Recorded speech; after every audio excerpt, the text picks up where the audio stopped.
বর্ষা মৌসুমে কোথাও বন্যা আবার কোথাও সৃষ্টি হয় প্রাকৃতিক সৌন্দর্যের অনন্য আবহ। তেমনি গাজীপুর সিটি কর্পোরেশনের 14 নম্বর ওয়ার্ডের ভাঙা ব্রিজ এলাকা বর্ষার পানিতে এখন রূপ নিয়েছে অস্থায়ী পর্যটন কেন্দ্রে।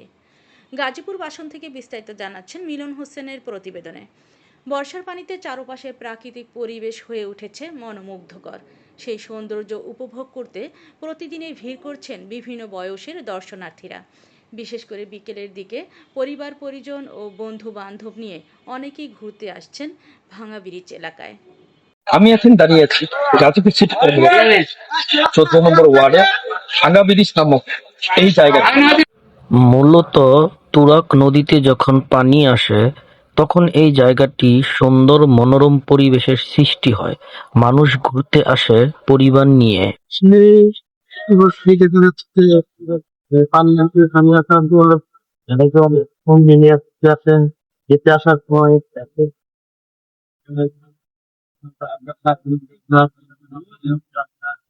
আমি পরিবার নিয়ে এখানে আসছি। এই মনোরম পরিবেশ, এখানে সময় পাচ্ছি আমার এখানে আসি।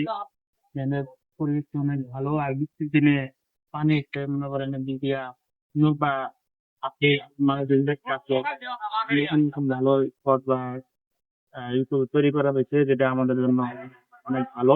এখানে বর্ষা সিজনে লোকজন তো বেশি আসে, এখানে কম আসে। আমাদের জন্য বিরলের লোক আসে, তারপর ভালো থাকে। সুন্দর জায়গাতেও ঘুরতে আসে, পানি আসে, নৌকা দিয়ে সবাই আসে আনন্দ পায়। আর স্পিড বোট আছে, স্পিড বোটও